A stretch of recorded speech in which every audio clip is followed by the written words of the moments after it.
जय श्री कृष्ण एवरीवन। मेरे YouTube family के सभी मेंबर को बहुत बहुत हैप्पी शिवरात्रि। और भाई जो भी स्टूडेंट में सेल्फ कॉन्फिडेंट है कृपया वही वीडियो को देखें, ठीक है, क्योंकि अभी आपको सेल्फ कॉन्फिडेंस सबसे ज्यादा इंपॉर्टेंट है। क्योंकि देखिए अभी मैथ का एग्जाम है, अगर आप ऐसे स्टूडेंट हो जो कि आपका बहुत ही ज्यादा वीक फेज में आप हो, मतलब कि आप सोच रहे हैं कि हमसे क्वेश्चन बनेगा ही नहीं, या फिर आप मीडियोकर फेज में हो, मतलब कि आप में कुछ आपने बना करके रखा है लेकिन फिर भी आप में सेल्फ कॉन्फिडेंस बिल्ड नहीं हो रहा है। और साथ ही साथ अगर आप उस रिवीजन फेज में हो जिसने कि सारे चैप्टर्स को तो बना लिए हैं लेकिन अभी भी थोड़ा सा उसका रिवीजन जरूरी है, अगर ये तीनों फेज में से आप कोई भी फेज के स्टूडेंट से बिलोंग्स हो रहे हो तो इस वीडियो को जरूर देखना। और अगर आप में वो सेल्फ कॉन्फिडेंट है ना तो ही आप इसको देखना, क्योंकि यहाँ पे हम आपको बहुत ही इंपॉर्टेंट सा टिप बताने वाले जो कि प्रैक्टिकल मेथड है।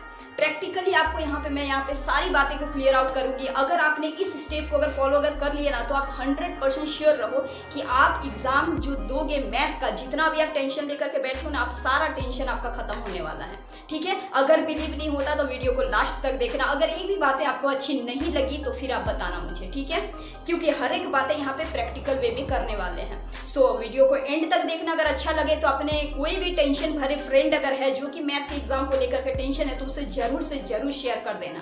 और वीडियो को देखने के बाद आप लोग चैनल को भी जरूर सब्सक्राइब करना, क्योंकि यहाँ पे ऐसे ही इंफॉर्मेटिव वीडियो लाते रहते हैं, ठीक है। तो चलो स्टार्ट करते हैं। सबसे पहला यहाँ पे आपको क्या समझना है भाई, एक्सट्रीमली इंपॉर्टेंट पॉइंट आपको हम बताने वाले हैं। देखिए सबसे इंपॉर्टेंट आपका यहाँ पे बनता है सेल्फ कॉन्फिडेंट। सेल्फ कॉन्फिडेंट रखो और हर एक बात को सुनो। मान लो कि आप अगर ऐसा फेज में हो जो कि बहुत ही वीक है, आपको बहुत ही टेंशन बना हुआ है आपके दिमाग में कि भाई हम लिखेंगे क्या, हमसे तो मैथ बनता ही नहीं है, मेरा तो नंबर ही नहीं आता मैथ में, हमसे तो सॉल्व ही नहीं होता, हम एग्जाम के लिए क्या ही अब 2 दिन में करें। तो भाई सुनो, आप भी कर सकते हो। Yes, listen this, you can also do this, ठीक है, आप भी कर सकते हो। आपको करना क्या है ये सारी चीजें पहले सुनो। आपको अभी और क्या करना है, ये जो आपके जो प्रीसियस जो टाइम, तो आपको यहाँ पे देखो क्या करना है। सबसे पहले वीक स्टूडेंट, मैं तो ये मानती हूँ कि कोई भी स्टूडेंट वीक होता ही नहीं है। आप शायद पहले से आपके पास जब था तो आपने मेहनत नहीं करी होगी तभी आपके पास ये फेज आया, बट डोंट वरी, हम आपको यहाँ पे सोल्यूशन जरूर देंगे, ठीक है। सबसे पहले सुन लो भाई, अगर आप वीक फेज में अगर हो तो आपको सबसे पहले यहाँ पे फोकस करना है फॉर्मूला एंड थ्योरम में। यस, किसमें? फॉर्मूला एंड थ्योरम में, क्योंकि यहाँ से डायरेक्ट आप नंबर उठा सकते हो। क्योंकि देखो सीबीएसई क्राइटेरिया के अनुसार आपको फॉर्मूला आप अगर लिखते हो उसमें आपका नंबर मिलता है, आपको स्टेप मार्किंग का नंबर मिलता है, साथ ही साथ आप अगर थ्योरम को बहुत ही अच्छे से अपने स्टेप वाइज अगर सॉल्व अगर करते हो तो आपको फुल मार्क्स मिलता है। तो यहाँ से आप डायरेक्टली नंबर को उठा सकते हो। सेकंड आपका क्या है यहाँ पे कि आपको जो है, अगर मानो कि आपने कोई सारा आपका चैप्टर जो हो जिसमें कि आपने प्रिपरेशन नहीं हुई हो अच्छे से, आपको इस फेज में क्या करना चाहिए, आपको अगर क्वेश्चन अगर आपसे नहीं बन रहा है आप एग्जाम्पल बनाओ। क्या करना है भाई? एग्जाम्पल बनाओ। अब आप कहोगे कि बहुत सारे एग्जाम्पल है, कैसे इतने सारे एग्जाम्पल को कवर अप करें? सब नहीं बनाओ, जिसमें आपका सीबीएसई लिखा हो कि सीबीएसई ने किस साल में दिया हुआ हो, ठीक है, मतलब कि सीबीएसई स्टैंप वाले क्वेश्चन, ये सारे क्वेश्चन को आप साथ ही साथ जरूर करके जाना, ठीक है। ये देखो लास्ट फेज में है, ये सारी चीजें ही आपकी जान बचाएगी, इसको आपको करना ही करना है। उसके बाद आपको क्या करना है, आपको पीवाईक्यू को देखना है और सैंपल पेपर को देखना है, ठीक है, जितना हो सके देख लेना। पहले ये दोनों चीजों को करना, उसके बाद पीवाईक्यू को देखना। डायरेक्ट पीवाईक्यू अगर उठा लोगे, सैंपल पेपर अगर उठा लोगे, एक तो आपका वीक फेज में अभी चल रहा है तो फिर और दिक्कत हो जाएगा।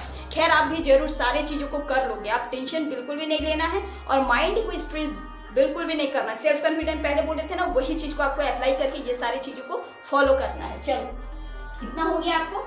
इसके बाद भाई क्या है कि इसको भी आप किस तरीके से करो, इसको आप किस तरीके से करो, आप ऐसे करो कि जिसमें सबसे ज्यादा स्कोरिंग है उस साइड से आप जाओ।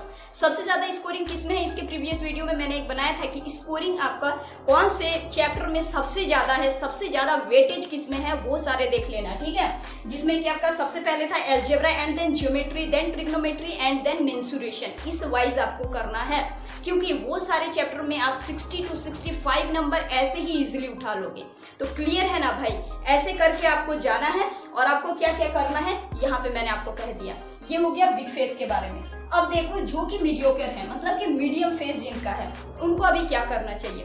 हालांकि आप कुछ चैप्टर्स को यहाँ पे कर चुके हैं लेकिन फिर भी आपका यहाँ पे टोटली क्लियरेंस नहीं आया है, आपको क्या करना चाहिए सुनो। आपको भी यहाँ पे फॉर्मूला एंड थ्योरम को प्रॉपर वे में देखना है। देखो फॉर्मूला एंड थ्योरम ये सबके लिए है, सबके लिए है, ठीक है।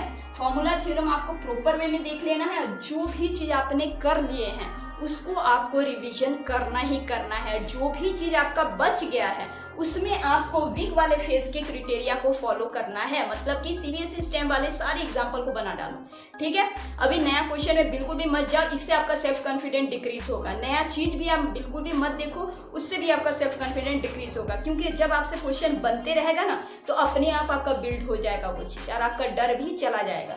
चलो उसके साथ साथ आपको PYQ and sample paper that is the practice paper आपको यहाँ पे जरूर से जरूर लगाना है।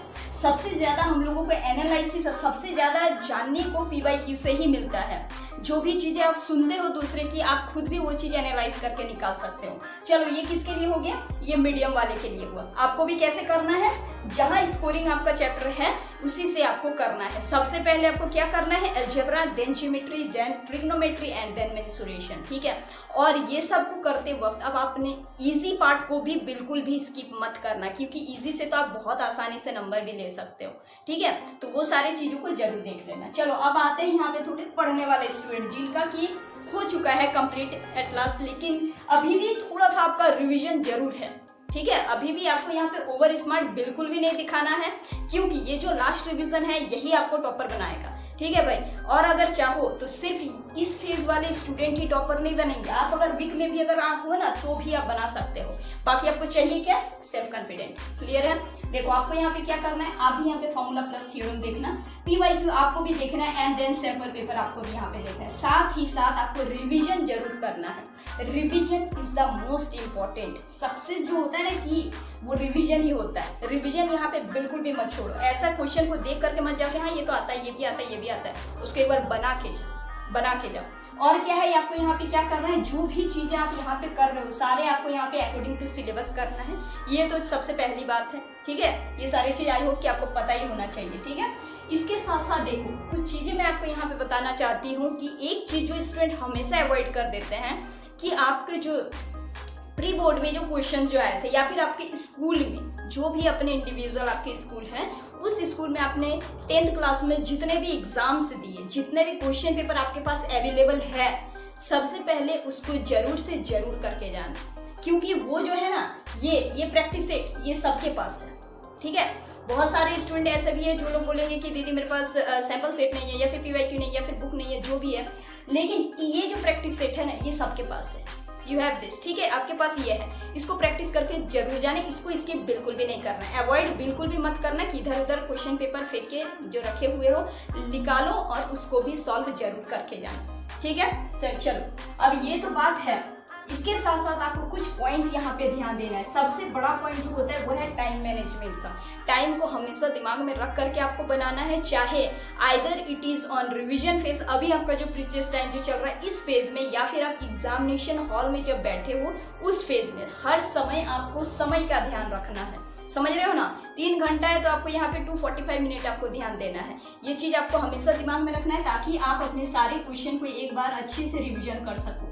साथ ही साथ आप जो भी फॉर्मूला लिखते हो, जो भी आपका आंसर आता है उसको आपको बॉक्स में करना है। आपको पेपर जो है आपका आंसर शीट जो है उसको साफ से करना है, साफ से आपको बनाना है। साथ ही साथ कोई भी अगर क्वेश्चन अगर आपको पूरा नहीं आता है, जितना भी आपको आता है आप बना देना, अटेम्प्ट ऑल द क्वेश्चन। क्यों? क्योंकि मैथ में आपको स्टेप मार्किंग डायरेक्टली मिलता है, इसीलिए स्टेप को बिल्कुल भी मत छोड़ना। अगर आपका आंसर भी अगर गलत अगर आ रहा है लेकिन आपका स्टेप अगर सही है तो आपको नंबर मिलेगा स्टेप मार्किंग का। ये सारी चीज़ों को ध्यान रखना, ठीक है। और अटेम्प्ट आपको कैसे करना है, जो भी सेक्शन आपके वे से इजी हो उस सेक्शन को सबसे पहले आप कवर कर लेना, ताकि आपका पहला वाला जो इंप्रेशन जो आए जो कॉपी में वो बहुत ही अच्छा सा है। और इससे क्या होगा कि टीचर को भी अच्छा लगेगा और वो भी आपको नंबर बहुत अच्छे से देंगे, ठीक है। अपने क्लियर जो रहे जो कॉपी में वही प्रेजेंटेशन आपको फॉलो करना है। साथ ही साथ आपको यहाँ पे क्या करना है, रिसोर्सेस। अब जो है ये रिसोर्सेस, अब तो आपका यही है रिसोर्सेस, ठीक है, ये सारी चीज़ों का आपको ध्यान रखना है। कुछ एक्स्ट्रा रिसोर्सेस लास्ट टाइम में बिल्कुल भी मत लेकर के लेना कि चलो अब एक्स्ट्रा कुछ ले लेते हैं, देख लेंगे, पढ़ लेंगे। हम लोग यही गलती करते हैं। लास्ट टाइम आप जब नया रिसोर्सेज जब लाते हो तो जो चीज़ आप खुद से करके रखे हो उसी चीज़ को आप रिवाइज करना भूल जाते हैं, और वही सबसे बड़ा दिक्कत होता है। खुद से जो चीज़ पहले से करके रखे हो उसको पहले रिवाइज कर ही लेना। अगर आपके पास इनफ टाइम बचता है तो ही आप नया चीज़ पे ध्यान दो। क्लियर है? ये सारे चीज़ों को ध्यान में रखते हुए हमेशा याद रखना, सेल्फ कॉन्फिडेंट को रखना ही रखना है, क्योंकि एट द एंड एग्ज़ाम आप ही को जा करके देना है। आप कितने भी सारे वीडियोस देखो या फिर आप कुछ भी कितना भी देख लो, लास्ट में एग्जामिनेशन हॉल में आप ही को जा करके लिखना है। इसीलिए खुद पे सेल्फ कॉन्फिडेंट जरूर से जरूर बिल्ड करना। सो आज के लिए बस वीडियो को यहीं तक हम लोग और लास्ट चीज आपको जो कि बहुत अच्छे से आपके दिमाग में आपको बैठा लेना है, क्या भाई, कि जिस बुक से आपने स्टार्टिंग से ही बना करके आए हैं, साल भर में जिस बुक में आपने मेहनत दिया है अपना, आपको उसी बुक को फॉलो करना है। बात अगर होता है कि सीबीएसई किस बुक को सबसे ज़्यादा प्रीफर करते हैं, तो भाई सबसे ज़्यादा देखो आप एनसीईआरटी और आर.एस. अग्रवाल को जरूर से जरूर देख लेना। और बाकी अगर आपने ऑडिशन आप पहले से ही बना के रखे तभी उस चीज़ को देखना, क्योंकि दिमाग में ज़्यादा स्ट्रेस आउट आपको बिल्कुल भी नहीं करना है। पहले से जिस बुक से आपने बना करके रखे हैं उसी से बनाने से क्या होगा कि आपका जो है रिवीजन भी हो जाएगा और आपका प्रिपरेशन भी बहुत अच्छे से होगा। सो इसी के साथ ये वीडियो को हम यहीं पे एंड करते हैं। मिलेंगे हम लोग फिर से नेक्स्ट वीडियो में, फिर से एक इंपॉर्टेंट सा टॉपिक को लेकर के। इसके अलावा आपको अगर कोई भी दिक्कत अगर हो तो आप कमेंट बॉक्स में ड्रॉप कर सकते हैं और उसी के पास हम लोग लेकर के आएंगे उसी का सोल्यूशन। तो फिर से हम लोग मिलेंगे नेक्स्ट वीडियो में। Till then keep preparing and keep smiling.